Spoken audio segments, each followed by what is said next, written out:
கபாசநாத பகவானுக்கு, ஜெய்குல மகாவீர பகவானுக்கு, மனதுக்கன் மாசில நாதல் அனைத்தரன் ஆகல நேரம் நலர சான்றோர் அனைவருக்கும் வாழ்த்துக்கள், ஆசீர்வாதங்கள். தமிழ்நாடு அருக திருமேனிகள் பாதுகாப்பு குழுவினுடைய 24வது அருக திருமேனி பூஜை இன்று இங்கே ஈராளச்சேரியில் மிக சீரும் சிறப்புமாக நடைபெற்றுக் கொண்டிருக்கிறது. இந்த ஈராளச்சேரி 2016 நம்முடைய பிரபாகரன் இப்போ தான் ஒரு வீடியோ காமிச்சார். அவருடைய பெரும் முயற்சியினால் நிறைய கிட்ட நிறைய சேவை செய்து இந்த ஒரு மகாவீர் ஜனாலயத்தை உருவாக்கியிருக்கிறாங்க. அவங்களுக்கு என்னுடைய வாழ்த்துக்கள், ஆசீர்வாதங்கள். அதை போல் அருக திருமேனிகள் இப்போ இந்த இடம் நான் இதான் முதல் முறை வரேன். மாகாணிப்பட்டு வந்தேன். மாகாணிப்பட்டுக்கு வந்தோம். அடுத்தது இங்கே ஈராளச்சேரிக்கு இதான் முதல் முறை வரேன். நான் இந்த மாதிரி ஒரு வாய்ப்பை எனக்கு கொடுக்குறாங்க. 24 பூஜையில் ஏறக்குறைய ஒரு 4 பூஜை தவிர மீதி எல்லா பூஜையும் எனக்கு புதுசு தான், புது இடம் தான். நான் அதாவது நான் பார்க்காத இடம், அது பழமையாக இருக்கலாம், ஆனால் எனக்கு அது புது இடம். அப்படிப்பட்ட ஒரு அற்புதமான ஒரு பூஜையை செய்து எந்தெந்த இடத்துல இருக்குது அந்த இடம்லாம் போய் சென்று பூஜை செய்து வருகின்ற அருகு திருமேனிகள் பாதுகாப்பு குழுவினருக்கு எமது வாழ்த்துக்கள், ஆசீர்வாதங்கள்.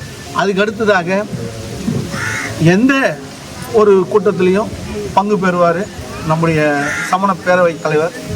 அந்த சமண பேரவைத் தலைவர் உறுதுணையாக வந்திருக்கின்ற செயலாளர் அவர் சேகரும், அதுக்கடுத்தது பொருளாளர் வந்திருக்கிறாரு சுந்தர். இவங்க எல்லாரும் வந்துக்கிறாங்க. Easy member வந்துக்கிறாங்க. அவங்களுக்கும் என்னுடைய மனமார்ந்த வாழ்த்துக்கள், ஆசீர்வாதங்கள். நாங்கள் எப்பவுமே ரெட்டை ஜோடி மாதிரி போயின்னு வந்துட்டு இருக்கோம். அருகு திருமேனிகளை கூப்பிட்டாலும் சரி நாங்கள் எங்கன்னா ஒரு மூலையில் நின்று இருப்போம், டைமுக்கு வந்துடுவோம். இந்த முறை எனக்கு முந்தினார் அவர் சிம்மக்குரலோன் சுகுமார். அவர்களுக்கு வாழ்த்துக்கள், ஆசீர்வாதங்கள். எனக்கு ஆணையில் ஆகாரத்தின் வரத்துக்கு லேட் ஆகி போச்சு, 1.5 மணி நேரம் லேட். நான் 10 மணிக்கெலாம் வரத்தான் சொல்லிட்டு இருந்தேன், 10 மணிக்கெலாம் வந்துடுறேன் அப்படின்னு. காலதாமதம் எப்பவுமே கூடாது. ஏன்னா வேறு எதுக்கு ஒன்றாலும் காலதாமதம் ஆகலாம். பகவான் பூஜைக்கு மட்டும் நம்மளால் பகவான் பூஜைக்கு காலதாமதம் ஆகக்கூடாது. அதனால் எனக்கு வழியில் வரும்போது குழந்தை ஃபோன் பண்ணாங்க, எங்கே வந்துங்கிறீங்கன்னாங்க. நான் என்ன பண்ணிட்டேன், விழாப்பாக்கத்தில் வந்துங்கிறேன்ட்டேன். ஆனால் உண்மையிலே தாமிரப்பாக்கம் தான் தாண்டுறேன். என்னடா இது வேற போய் சொல்லிட்டு அதுக்கு ஒரு இதுவாகிட போகுது, பாவமாகிட போகுது. உடனே ஃபோன் பண்ணி, அம்மா நான் தப்பாக சொல்லிட்டேன், விழாப்பாக்கன்னு தாமிரப்பாக்கம் தாங்கிறேன், நீங்கள் பூஜையை ஆரம்பிச்சிட்டு வரத்துக்கு லேட் ஆகும், இங்கே வரத்துக்கு லேட் ஆகும். நான் என்ன நினச்சேன், ஆரணி பக்கம் வந்து வரது தான் ஈஸி நினச்சேன். ஆனால் வந்தவாசி காஞ்சிபுரம் அதுதான் கிட்ட. அந்த மாதிரி இந்த மாதிரி எங்களுக்கு தாமதம் ஆயிடுச்சு. ஆனாலும் எங்கே இருந்தாலும் சரி, மூல முடுக்கில் எங்கே வச்சாலும் சரி, கட்டாயம் நம்ம சிம்மக்குரலும் அவர் சுகுமார் அவர்கள் நிச்சயமாக வந்து உரையாற்ற வந்துடுவார். அவருக்கும் எங்களுடைய மனமார்ந்த வாழ்த்துக்கள், ஆசீர்வாதங்கள். இதை விட இன்னைக்கு ரொம்ப அதிசயமான விஷயம் என்னவென்று சொன்னால், ரொம்ப லாங் டிஸ்டன்ஸாக நம்ம பத்மதேவன் என்று சொல்லப்படுகின்ற ஒரு சுந்தர் வரமாட்டார். ரொம்ப லாங் டிஸ்டன்ஸ். அவரை தான் சொல்ல, நான் உங்களை சொல்லலை. நான் ரொம்ப லாங் டிஸ்டன்ஸ், ரொம்ப தொலைவாக இருந்தால் வரமாட்டார். ஏன்னா அவருடைய உடல்நிலை பாதிப்புகள், கால் வலி, இல்லைன்னா அவரு நமக்கு முன்னாடி வந்துடுவார். அவருக்கும் இந்த நேரத்தில் வாழ்த்துக்கள், ஆசீர்வாதங்கள். அதுவும் இல்லாமல் இங்கே எங்கெல்லாம் விட சிறப்பு விருந்தினராக வந்தவாசி வட்ட தமிழ் சங்கத்தை சார்ந்தவர்கள், அவர் சிவராமகிருஷ்ணனுடைய குழுவினர் வந்துக்கிறாங்க. எனக்கு தமிழ் சங்கம்னாலே எனக்கு ரொம்ப பிடிக்கும், ஈடுபாடு. ஏன்னா கவிஞர் வாலி தான் சொல்லுவார், முத்தமிழ் தான் உலகத்தில் மூத்த மொழி, ஊமை உலகத்தின் முதல்களில் முதலாய் பூத்த மொழி. ஆணைமுகன் தந்தை, அதாவது ஆணைமுகன் தந்தை அவன் அடகுபட கோத்த மொழி. மோனை மலர்களை எதிரை நார் கொண்டு ஆணைமுகன் தந்தை அவன் அழகுபட கோத்த மொழி. மொத்தத்தின் முத்தமிழ் தான் மூதறிவாளருக்கு 3ஆம் மொழி என்று சொல்வார்கள். அப்படிப்பட்ட நம்முடைய திவ்ய துணியிலே, பகவானுடைய திவ்ய துணியில் வருகின்ற ஒரு மொழியில் ஒரு மொழி தமிழ் மொழி. அந்த தமிழ் மொழியை ஆதாரமாக கொண்டு அந்த வட்டத்தமிழ் சங்கத்திலே சார்ந்த அந்த சிவராமனுடைய அவருடைய குழுவினருக்கு வாழ்த்துக்கள், ஆசீர்வாதங்கள். ரொம்ப சிறப்பாக செய்துன்னு வரீங்க. இந்த பூஜையை திறம்பட செய்த 3 உபாத்தியாயர்கள் இருக்கிறாங்க. அவங்களுக்கு என்னுடைய வாழ்த்துக்கள், ஆசீர்வாதங்கள். அதில் ஒரு உபாத்தியார் இல்லை, ஒரு சாஸ்திரி பண்டிட், அதாவது நம்ம கீர்த்தி பண்டிட். அவர் வந்து சலுக்கை ஜனாலயத்தை மிக சீர சிறப்பமாக நல்ல பூஜை செய்து வருகிறார். அவருக்கும் என்னுடைய வாழ்த்துக்கள். ஆர்னையிலிருந்து, வேலூர்லேருந்து இந்த கோயிலில் பராமரிக்கிறவங்க, இந்த உள்ளூர் வாசிகள் மொத்த பேருக்கும் என்னுடைய மனமார்ந்த வாழ்த்துக்கள். அவர் பூஜை பண்ணும்போதே, சாந்திதாரா பண்ணும்போதே சொன்னார், நான் இன்றைக்கி என்ன பேசுறதுன்னு தெரியாமல் யோசனை பண்ணியிருந்தேன், நல்லதான நம்ம வாத்தியார் கீர்த்தி பண்ணிட்டு சொல்லிட்டாரு, நீங்கள் சாந்திதாராவை பற்றி அதுக்கு விளக்கம் சொல்ல போகிறாருன்ட்டு. அது ரொம்ப நல்லதாக போச்சு. காரணம் என்னென்னா, எந்த தீர்த்தங்கராக ஆகட்டும், எந்த தீர்த்தங்கருடைய ஜனாலயமாகட்டும், ஆதீஸ்வரராக இருந்து 24 தீர்த்தங்கர் எந்த தீர்த்தங்கராக இருந்தாலும் அந்த தீர்த்தங்கரன் பகவானுக்கு செய்யும்போது அபிஷேக பூஜை புனஸ்காரங்கள்லாம் செய்யும்போது கடைசியாக செய்யறது சாந்திதாரா. அது என்ன சாந்திதாரா? ஆதிநாதர் தாரா கிடையாதா? புஷ்பதந்த தாரா கிடையாதா? மகாவீரர் தாரா கிடையாதா? பார்சநாதருக்கு தாரா கிடையாதா அப்படின்னு கேட்கலாம், எல்லாருக்கும் மனசுல தோன்றலாம். ஆனால் சாந்திநாதருக்கு மட்டும் ஏன் அந்த முக்கியத்துவம் கொடுத்திருக்கிறார்கள்? அந்த சாந்திதாராவில் அது என்ன அவ்வளவு சிறப்பு இருக்கிறது, சாந்திதாராவில் என்ன சிறப்பு இருக்கிறது அப்படின்னு சொல்றாங்க. ஒரு சுருக்கமாக சொன்னோம்னா, ஒரு ஜனாலயத்துக்கு பஞ்ச கல்யாணம் பண்ணால் அந்த சூரிய மந்திரம் வச்சு அந்த பகவானுக்கு அந்த மந்திரோபதேசம் செய்தால் என்ன பலன் வருமோ அந்த பலன் சாந்திதாரா செய்தால் வரும். சாந்திதாரா செய்தால் வரும். செய்யறது வாத்தியார் தானே, நம்ம இல்லையே, நம்ம வெறும் சின்ன பின்ன மட்டும்தானே சொல்கிறோம் அப்படின்றது கிடையாது. அதை பார்க்குறவங்க, அதை செய்கிறவங்க, அதை கேட்குறவங்க, அவங்களுக்கு அத்தனை பேருக்கும் அதனுடைய முழு பலன் கிடைக்கும். சார் நம்மளதுல தான் சாமிகளே பகவான் 24 தீர்த்தங்கரும் அரகந்த பரமேசிகள் அவங்கள போய் அவங்க வேணாலும் அவங்களுக்கு மந்திரம் சொன்னாலும் நமக்கு எதுவும் நல்லது நடக்காதுன்றது கிடையாது. அவங்கவுங்க கர்ம வினை தானே, நம்மளது கர்ம கோட்பாடு தானே. இந்த சாந்திதாரா சொன்னால் மட்டும் அவ்வளோ பலன் நலன் கிடைக்குதா அப்படின்னு ஒரு பெரிய சந்தேகம். இது ஒரு புத்தகமாக வெளியிட்டிருக்கிறார்கள். சாந்திதாராவுடைய விளக்கத்தை பற்றி 86 பக்கம். அதில் எனக்கு அவர் தப்போ நிலையத்தில் இருக்கின்ற அந்த பிரம்மச்சாரி சாந்தகுமார் ஜெயின் அந்த புத்தகத்தை என் கையில் கொடுத்து, இதை எனக்கு தமிழில் டிரான்ஸ்லேஷன் பண்ணி நம்ம சுருத கேவலையில் வெளியிடணும் அப்படின்னு சொன்னாலும் அது எழுதி கொடுத்தது. 86 பக்கம் டிரான்ஸ்லேஷன் பண்ணி எழுதி கொடுத்தது. ஆனால் அது வெளியே வரல. சுருத கேவலி ஏதோ ஒரு காரணத்தால் இன்னும் போச்சு. அதுக்கு முன்னே எழுதி கொடுத்ததும் இன்னும் வெளியே வரல. அது வெளியே வரல. அது வெளியிடல, அது வெளியிடணும். அது அவங்க கையில் கொடுத்தா போச்சு. நம்ம காஞ்சிபுரம் இவர் கையில், சௌதர்மேந்திரன் கையில் கொடுத்தது. அப்போ பூர்வாசனத்தில் இருக்கும்போது அது எழுதி கொடுத்தது. அவர் ஜன்னாத்து தான் கூட இருந்து அது வழிகாட்டினார். ஜன்னாத்தினுடைய குமாரர் இங்கே வந்துக்கிறார், குமாரலால், அவர் தான் எனக்கு அதுக்கு வழிகாட்டினார். அதுக்கும் விரத வைபவம் என்கின்ற ஒரு நூல், விரத வைபவத்தை, விரதம் என்னென்ன விரதம் எப்படி இருக்கணுன்றதுக்கும் அவர் தான் அதெல்லாம் சொன்னார். இந்த மாதிரி விரதம் இருக்குது, இந்த மாதிரி விரதம் இருக்கணும் அப்படின்றது. சார் நம்ம சாந்திதாராகுவோம். இதில் லகு சாந்திதாரான்னு ஒன்று இருக்குது, பிருகத் சாந்திதாரான்னு 2 இருக்குது. சிவகுமாரி சங்கத்தில் அவங்க பிருகத் சாந்திதாரா பண்ணுவாங்க. அந்த சாந்திதாரா பண்ணால் 1.5 மணி நேரம் ஆகும். எத்தனை மணி நேரம்? 1.5 மணி நேரம் சாந்திதாரா. நம்ம சாதாரணமாக பண்ணுறது 7 நிமிஷம், 7-8 நிமிஷம் இப்போ பண்ணுறது. அது இல்லாத நம்முடைய மூதாதையர்கள், நம்முடைய முன்னோர்கள்லாம் நமக்கு சொல்லி கொடுத்த சாந்திதாரா, தமிழகத்தில் இருக்கிற சாந்திதாரா வேறு. சாந்திதாரான்னு சொல்ல மாட்டாங்க, சாந்தி மந்திரம். யாரெல்லாம் பயந்துட்டாங்கன்னா அந்த மந்திரத்தை சொல்லுவாங்க. யாரெல்லாம் உடம்பு சரியில்லைன்னா அந்த வீட்டில் உட்காந்து அந்த சாந்தி மந்திரத்தை சொல்லுவாங்க. அது சாந்தி தாரான்னு சொல்ல மாட்டாங்க, சாந்தி மந்திரம். உடம்பு சரியில்லைன்னா அந்த சாந்தி மந்திரத்தை சொல்லி தண்ணியில் கலக்கி சொல்லி குடிக்க சொல்லுவாங்க, உடம்பு சரியாக்கி. அவங்களுடைய நம்பிக்கை. அது மாதிரி ஆனதும் உண்டு. முதல்ல நம்ம லகு சாந்தி தாராக்கு போவோம். அதாவது சாந்தி மந்திரம். அதில் சொல்லுவாங்க, ஓம் நமோ அருகதே பகவதே ஸ்ரீமதே பிரஸ்கேனம் சேஷ தோஷ கல்மசாய திவ்ய தேஜோ மூர்த்தி. சேஷ தோஷ கல்மசாய. அந்த சாந்தி மந்திரத்தில் மட்டும் 16 இடங்களில் சாந்தி பகவானுடைய திருநாமம். 16 இடத்துல சாந்திநாதனுடைய திருநாமம். இந்த சேஷதோஷ கல்மசாய, கல்மிச்சம் என்று சொல்வார்கள். கல்மிச்சம் என்று சொன்னால் அது இந்த கிராமத்தில் இருக்கிறவங்களுக்கு புரியும்.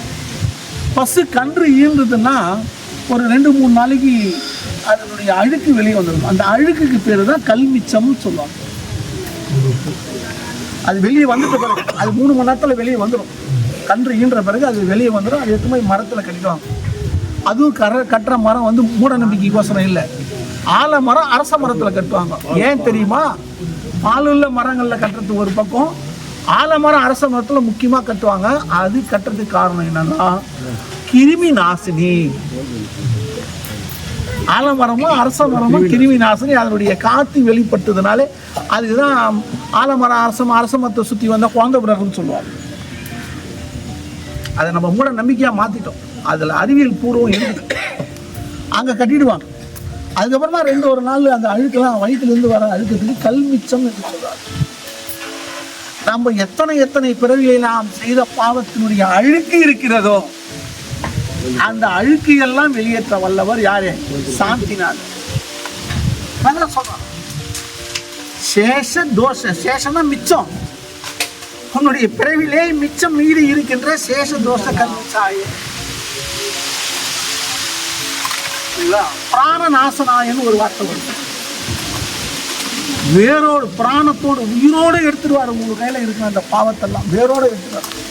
இப்போலாம் நிறைய இடத்துல செடி கோயில் கோபுரங்கள்லாம் முளைக்குது, கிள்ளி எடுத்துட்டு வராங்க, மறுபடியும் முளைக்குது, மறுபடியும் அங்கே வந்துனே இருக்குது. ஏன்னே தெரியல. வரக்கூடாத இடத்துல வருது. வச்சு பயிர் வளர்க்கணும்னு பார்த்தா வளர்க்க மாட்டேங்குது. அது மாதிரி அடிப்படையாக பிராணத்தோடு நாசம் செய்யக்கூடியவர் யார் என்று சொன்னால் சாந்திநாதர். சாந்திநாதரை வழிபடுவோமானால், சாந்திநாதனுடைய அந்த இது செய்தோம்னா நமக்கு இப்படிப்பட்ட எந்த விதமான தோஷமும் வராது. அபமிருத்தியுன்னு ஒன்று. மிருத்தியு வந்து எல்லாருக்கும் நம்ம எல்லாருமே சொல்றது எல்லாம் கைகாலோட போயிடம்பா, எதுவும் கஷ்டம் இருக்காதுமா, யாருக்கும் துன்பம் தர, தூக்கத்திலே போயிடம்பா, தூக்கத்திலே சொல்லணும். அந்த மாதிரி ஒரு நமக்கு சல்லேகன சமாதி அடையக்கூடிய ஒரு வாய்ப்பு எது இந்த சாந்தி தாராவிலே இருக்கின்றது. சாந்தி தாராவில் சாந்தி மந்திரத்தில் இருக்கிறது. அபமிருத்தி பரமந்திர பரகிருத்து சேத்திரக்கராய அந்நியர்கள் எழுதுகின்ற வைக்கின்ற மந்திரங்கள் செய்வினைகள் இதிலிருந்து விடுதலை கிடைக்கிறது இந்த சாந்தி மந்திரத்தை சொல்வதனால். இந்த சாந்தி தாரா பண்ணும்போது மகானுடைய குணாதிசயங்கள் அனந்த சதிஷ்ட குணாதிசயங்களை சொல்றாங்க. ஃபர்ஸ்ட் ஆரம்பத்தில் தான் ஓம் நம சித்தேபியை சொல்லிட்டு சொல்லுவாங்க. அந்த துவாதச கண பரிவேஷிதாயன்னு சொல்லுவாங்க. அதாவது 12 கணங்களுக்கு அதிபதியாக்கப்பட்டவர் பகவான். ஒவ்வொரு தீர்த்தங்கள் அந்த 12 கணாதிபதிகளோட 4 சங்கங்களோடு சேர்ந்து அவங்க எல்லாம் முனி சங்கங்களோடு சேர்ந்து அவங்க எல்லாம் சொல்கிறது அவங்களுடைய ஆளுமையில் அவங்களுடைய மேற்பார்வையில் இந்த சாந்திதாரா மந்திரத்தை சொல்வோம். எங்களுக்கு இந்த பிரச்சனையிலிருந்து இந்தந்த சிக்கல்களிலிருந்து இந்தந்த தோஷங்களிலிருந்து எங்களை விடுதலை செய்யணும்னு சொல்லிட்டு அதுக்கப்புறம் தான் சொல்கிறாங்க. அதுதான் சிந்த பிந்தம் கடைசியாக சொல்கிறது. அது ஒன்று சொல்லுவார் வாத்தியார், ஒன்று சொல்லுவார், நம்ம அடுத்தது சிந்த பிந்தர் சொல்லுவோம். அது என்ன அப்படின்னு பார்த்தா மொத்தம் 36 வகையான தோஷங்கள்லேருந்து அது வெளியே வருது. 36 விதமான தோஷம் அதில் கொடுத்துருப்பாங்க.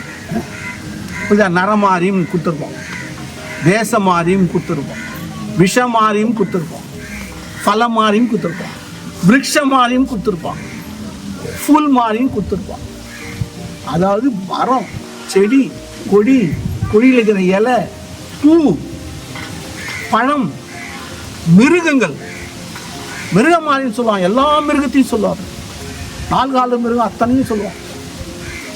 ஏன்னா குதிரை அந்த காலத்தில் எதுனால பாதிப்பு வருமோ அந்தந்த மிருகங்கள் பேர்லாம் இருக்கு. விஷமாரி, விஷங்கள், சர்வமாரி, பாம்புனுடைய விஷம் மட்டும் கிடையாது, உணவுல ஏற்றுக்கொள்கின்ற விஷயங்கள், காத்துல வர விஷயங்கள். அப்பதான் அது அந்த காலத்துல அந்த அளவு வராமல் இருந்தது. தொற்று வியாதிகள் அதிகமாக வராது இருந்த காலகட்டம். நமக்கு தொற்று வியாதினா ஒன்று தான், நமக்கு மலேரியா, இதுதான் காலரா மலேரியா. அதுக்கு மிஞ்சி போனால் அந்த பிளேக் வந்தது. பிளேக் வந்து ஒரு அமங்கலம் பண்ணி போயிடுச்சு இந்தியாவில், அது ஆங்கிலேய ஆட்சி காலத்தில். அதுக்கப்புறம் அந்த வாந்தி பேதிக்கு மட்டும்தான் நமக்கு இது இருந்தது. அது இது மாரியாத்தான்னு ஒன்று வரும், அம்மை நோய். இதுக்கு எல்லாம் இந்த சாந்தி மந்திரத்தில் தீர்வு இருக்கிறது. ஏன்னா 36 தோஷங்கள் குற்றங்களை மட்டும்தான் நீக்கக்கூடியது அல்ல இந்த சாந்தி மந்திரம். அதுக்கு மேலாக கிராம, கருவடை, துரோணமுட்டை இது மாதிரிலாம் அது என்ன? அது சுதர்சன மகாசக்கராய அப்படின்னு, சுதர்சன மகாராஜாய அப்படின்னு. அது எல்லாம் என்ன அப்படின்னா ஊர் சம்பந்தப்பட்ட தோஷங்களையும் சாபங்களையும், கிராமம் சம்பந்தப்பட்ட, நகரம் சம்பந்தப்பட்ட, கருவடம் சம்பந்தப்பட்ட, திரிகோணம் அதாவது முக்கோணமாக சம்பந்தப்பட்டது. அது ஒவ்வொன்றுக்கும் ஒவ்வொரு ஸ்டேஜ் வச்சுக்கிறாங்க. கிராமம், நத்தம், இது மாதிரி நம்ம சொல்கிறோம்ல, அந்த மாதிரி கஸ்பா அந்த மாதிரி எல்லாம் சொல்லுவாங்க. சின்ன சிறு சிறு தொகுதி, சிறு பகுதி, அதுலேருந்து எல்லாம் வரும். அந்த ஒவ்வொரு சம்மந்தப்பட்ட விஷயங்களும் நமக்கு அதிலிருந்து நமக்கு என்ன பண்ணோம், விடுதலையாகும். அவங்களுக்கு நமக்கு சம்பந்தம் நல்லா இருக்கும். அதுக்கப்புறம் பவ்யானந்தனும் குருநந்தனும் எஜமானந்தனும் இதெல்லாம் நம்ம செய்கின்ற பணியிடத்திலே, நம்ம அலுவலகத்திலாம் போகிறோம், நமக்கு மேலகரவனும் இருப்பான், நமக்கு கீழகரவனும் இருப்பான். அவங்க மேலகரவங்க கீழகரவங்களுடைய எல்லாருடைய அனுசரணையும் நமக்கு வேணும். சமணம் சொல்றது சமத்துவத்தை தான், அகிம்சையை தான் எடுத்து சொல்லுவோம். பவ்யானந்தனும் இது எல்லாமே அது எல்லாம் சொல்ற, எஜமானந்தனும் இது எல்லாம் சொல்லிட்டு மறுபடியும் வரார். எங்க வராருன்னா, நவகிரக தோஷங்கள் சாபங்கள் இருந்தால் அதுக்கு அதெல்லாம் நிவர்த்தி ஆகணும். அப்புறம் ஆத்ம சக்கரம் உங்களுக்கு நல்லா தெரியும், நல்லா இருப்பாங்க, உடம்பு கிடம்பு எல்லாமே நல்லா இருக்கும். ஆனால் ஆஸ்பத்திரியில் எல்லா செக்கப்பும் பண்ணாங்க, எல்லாம் நல்லா இருக்கும். ஆனால் அவங்களுக்கு பேச வராது, எழுத வராது. கோமா ஸ்டேஜில் இருக்கிறவங்கள போய் டெஸ்ட் பண்ணால் எல்லாம் நார்மல்னு வரும். ஆனால் ஏன் அவங்க கோமா ஸ்டேஜில் இருக்கிறாங்க? இந்த மாதிரி ஆத்ம சக்கர பயத்தில், அந்த ஆத்ம சக்கர பயமும் இருக்கக்கூடாது. நமக்கு 7 வகையான ஆதார சக்கரங்கள் 7ம் சரிவர செயல்படணும். அப்படின்றதுனால தான் எங்கிருந்து பகவானுக்கு செய்கிறாங்க, பகவானுக்கு அங்கே எங்கிருந்து அந்த ஜலத்தை ஊற்றுறாங்க, அந்த சாந்திதாரனுடைய தண்ணீரை, அந்த பவித்திரமான ஜலத்தை எங்கிருந்து எங்கே ஊற்றுறாங்க பார்த்தீங்களா? சகஸ்ரநாம சக்கரத்தில் இருந்து ஊற்றுறாங்க. 7வது சக்கரமாகிய சக்கரம் சகஸ்ரநாம சக்கரத்தில் நேராக ஊற்றுவாங்க. சிறு விடுவாங்க. இந்த 7 நிமிஷம் வரைக்கும் அதை சொல்லும் போது, அதை விட்டினே இருக்கும்போது அது படிப்படியாக எல்லா விதமான இதுவும் பகவானுக்கு எதுவும் கிடையாது தோஷம்லாம். அவர் 1008 லட்சணங்கள் உடையவர். அவருக்கு செய்தால் நமக்கு என்னன்னா, அது செய்கிற பிரதிபலனாக நமக்கு நாம் அந்த பொருளாக நமக்கு அந்த கலாபலம். ஸோ இது செய்தோம் என்று சொன்னால், சாந்திதாரா செய்தோம்னா, ஒரு சமாயிகம் ஒரு பிரதிகிரமம் பண்ணால் என்ன பலன் கிடைக்கும். பிரதிகிரமத்தில் இதான் சொல்லுவாங்க. பிரதிகிரமில் என்ன ஆகிடுவோம் அது எல்லாம் இது பலன் கிடைக்கும். இது முழுமையாக வேணும்னா இதை இப்போ தான் சொல்லிக்கிறாங்க. அருகும் தத்துவத்தில் எல்லாம் எதனா ஒன்றுல அதோடைய டிரான்ஸ்லேஷன் அவர் வேலை வாங்கி அது ஏதாவது ஒரு முக்குடையிலோ அருகும் தத்துவத்தில் நம்ம வெளியிடலாம். அது சொல்லணும்னா இன்னும் 3 மணி நேரம் சொல்லணும். சாந்திதாரா அவ்வளவு வலிமை வாங்கியது, அவ்வளவு மகத்துவம் வாங்கியது. அதில் மூட நம்பிக்கைகள் ஏதும் கிடையாது. சொல்லுங்களா? அது மூட நம்பிக்கை கிடையாது. எல்லாம் சொல்லுவாங்க மூட நம்பிக்கை கிடையாது. அப்புறம் ஏன் அங்கே போய் சாந்திதாரா பண்ணுறீங்க, மூட நம்பிக்கை இல்லைன்றீங்க அப்படின்வாங்க. அது மூட நம்பிக்கை கிடையாது. இந்த அளவில் உங்கள் அனைவரையும் வாழ்த்தி, நீங்கள் அனைவரும் சீரும் சிறப்பமாக வாழ்வாங்க வாழ வேண்டும் என்று சொல்லி, அனைவருக்கும் ரத்தனத்துறையும் கிடைக்க வேண்டும், மோட்ச நிலை அடைய வேண்டும் என்று சொல்லி, எல்லாம் வல்ல சிவபுரிநாதரையும் மகாவீரரையும் உங்களை வாழ்த்துகிறேன். வாழ்த்துக்கள், ஆசீர்வாதம்.